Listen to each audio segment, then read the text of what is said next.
It is 342 BC, and we are on the island of Lesbos, in the city of Mytilene.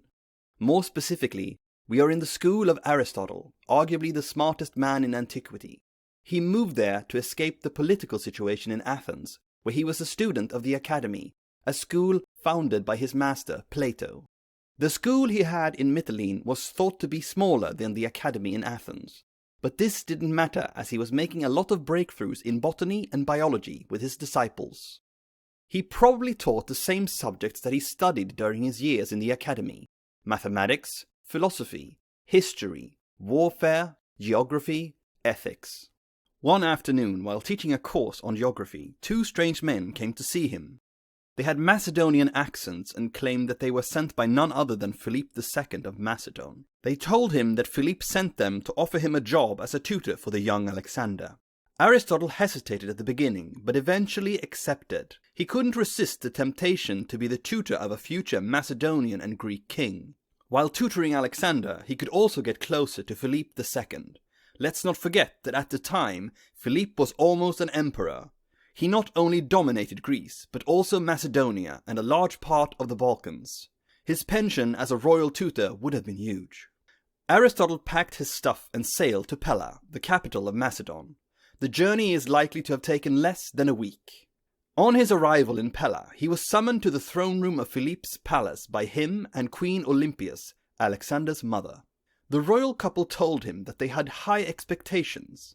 Philip wanted his son to master warfare, geography, and statesmanship, and was preparing a campaign to conquer the Persian Empire.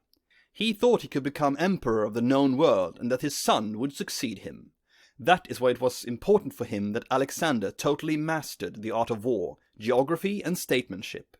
He didn't really care about mythology and philosophy. Philip was a warrior king, like his father. Alexander's mother, on the other hand, wanted a philosophical education coupled with mythology.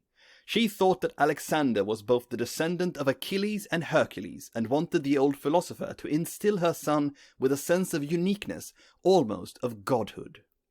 Olympias was a part of ancient Greek secret societies, which spread the legends of Greek heroes like Hercules conquering Asia as far as the Ganges. Those secret societies also spread the rumors that one of their gods, Orpheus, a philosopher warrior, traveled as far as India, waging wars there and learning the secrets of immortality from Indian masters. Philip probably found those things ridiculous, but Olympias insisted that they were an integral part of the future king. Aristotle agreed to teach the young prince all of those things. Before he left the throne room, Philip told him that he didn't want him to educate his son in Pella, the urban environment around his palace. There were courtiers and the environment was too soft. It was decided that he would go with Alexander and a few other young nobles to the town of Myeza. There he would be given the Temple of the Muses as a classroom. I mentioned that Aristotle not only left with Alexander, but also with a few other young nobles. Among them were his lifelong friends: Ptolemy, who would become king of Egypt, Cassander, who would become king of Greece, Lysichemes, who would become the king of Thrace, and Asia Minor. Hephaestion was also part of this group. He would become Alexander's personal bodyguard during his conquest of Asia. Aristotle tutored Alexander for 3 years. At 16, his education was deemed completed, and his father named him as regent and heir apparent before he left Pella to wage war against Byzantion.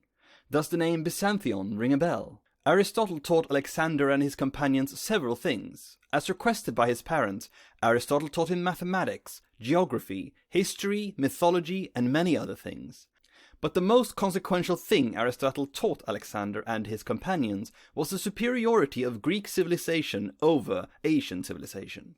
Never mind that Asian civilizations were much older than the Greek ones. Never mind that Asia had much bigger cities than Greece. And never mind that many Greek philosophers that Aristotle admired actually went to Asia to gain wisdom. We are talking about folks like Thales, Pythagoras, Democritus, and Solon. And these people went to Asia to acquire knowledge and came back to Greece to teach the Greeks. Aristotle knew very well that all those people owed their knowledge and renown to Asia. Aristotle also knew very well that the Greek alphabet was actually a modification of the Phoenician ones. He knew that Phoenicians were trading and establishing colonies as far as Spain, while Greece was still in the Dark Ages. He was also very aware that many barbaric practices that were widespread in Greece, like mass slavery, were inexistent in the Persian Empire. Forget what you saw in the movie 300 and Alexander. It is known that there were very few slaves in the Persian Empire. The Persian Empire had massive armies because in times of war it utilized a huge number of peasants. These were not slaves, they were paid even if it was not a lot. Serfs and peasants were also hired for the construction of roads and cities. When the projects were finished, they would get back to their region. Slavery in Persia was never as big as it was in the ancient Greece and Roman Empire. So why did Aristotle indoctrinate Alexander and his companions into thinking that Greeks were superior to Asians? Aristotle knew that the Persian Empire was crumbling and that Greece would fill that void.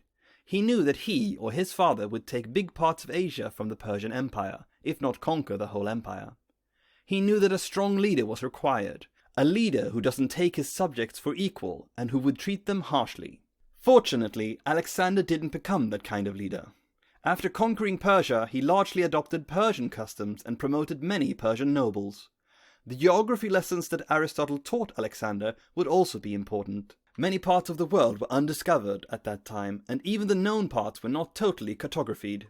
But he had made Alexander understand that the world was not that big, and that one leader could rule it all.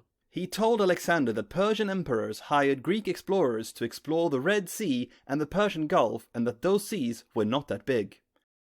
Moreover, he told him that in the west the Phoenicians had founded colonies as far as Spain and that they traded with the inhabitants of a land called Britain.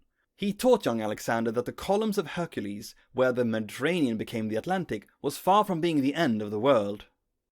Finally, and most importantly, the philosopher emitted the hypothesis that someone who had conquered the Persian Empire, with its Indian provinces on the Hindus, could continue eastwards in the Gangetic plain until he reaches the external sea. From there, he could navigate back to Greece by circumventing India, sail through the Indian Ocean, enter the Red Sea, and reach Egypt. From there, he would be only a few weeks from Greece. This is the practical knowledge that Aristotle imparted to the young Alexander, but as we have mentioned previously, he also extensively taught Greek mythology to the future king. He personally annotated a version of the Iliad to Alexander. It is said that Alexander could cite whole passages of the Iliads and Odysseys by heart due to Aristotle. Like his mother wanted, Aristotle instilled him with a sense of being a future hero by comparing him to the heroes of the far antiquity like Achilles, Hercules, and Orpheus. As mentioned previously, those two last heroes are said to have traveled and conquered Asia as far as India by themselves. Being their descendants, Alexander had no other choice than to believe he had to follow in their footsteps. Movies and documentaries often overlook this period of Alexander's youth, but I believe that those 3 years were absolutely fundamental in shaping his worldviews and his ambitions. Without Aristotle, maybe Alexander would have succeeded his father and only remained a simple Macedonian king, fighting a few Scythian incursions in the north and maybe conquering a few Greek city-states in Sicily and Italy. After educating the future king, Aristotle went back to Athens and founded the Lyceum. In the next episode, we will talk about where Greece and Macedonia stood before Alexander officially took power. It is important to know where Alexander's family came from and be aware of his relationship with his father and the geopolitical situation of Greece at that time.